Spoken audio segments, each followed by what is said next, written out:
I spent 1 year in Rimworld BioTech as a lone Ork Mechanitor with the goal to produce 1000 Flake and defeat all 3 Mechanoid bosses. This is the story of Morbius the Morbinator.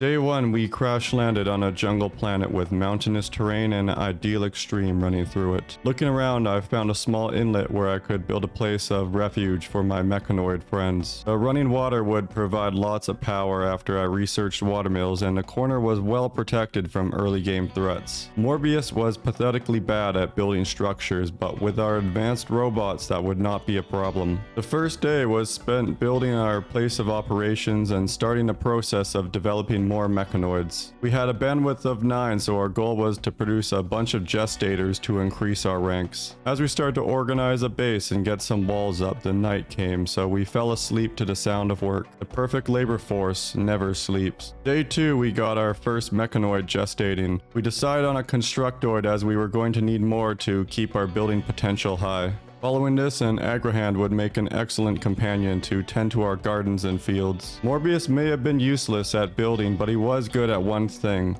mining. He spent the day smashing through stone to dig out a new cave complex, the production facility of the future. We would also need a spot where we could dump our toxic waste, so we dug a small hole in the cave wall to fill with waste. The next few days we continued to grow our ranks while digging out our new home. Day 3 saw another constructoid join our ranks, and day 4 had our first agrahand. No threat had come yet from Randy, but we started to worry. The jungle was full of strange noises and never lacked stimulation, which lulls you into a false sense of normalcy. We could not let our guard down in this hostile domain. The agrahand was a massive addition to the colony, as we now had a dependable source of wood coming in. This meant that we could finally build up trap corridors to act as a primary line of defense. It also meant that we could start growing all sorts of plants, from corn to psychoid leaves. This was the first step to building up our drug empire. Day 6 saw our defenses starting to rise and also marked the 1st of April. This was sure to be a month of exponential growth and discovery. The next few days were spent fine-tuning our defenses, amassing more mechanoid servitudes, and learning the ways to harness the power of water. We were getting close to taking on the first challenge, the Diabolus. On our 10th day, we started the preparations for battle. We would have all 9 of our mechanoids ready for war in one day.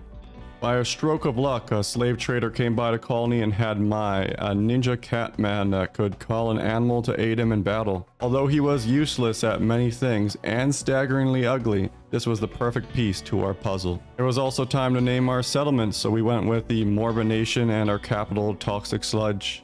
It may not seem fitting right now, but we had no plans of stopping production, and climate change was just a checkbox. A slight hiccup occurred during preparation as a wild woman wandered into our base and was eating all of our meals. I decided to test out our new mechanoid warforce, and oh boy was it over fast. We even gave our slave the satisfaction of kicking a wild woman to death, as he had the trait Bloodlust, and this gave him quite the rush. Waking up on the 12th day, we were ready to summon the Diabolus. To do this, you need a comms console, and then you can call down the Diabolus threat through your Mechanator.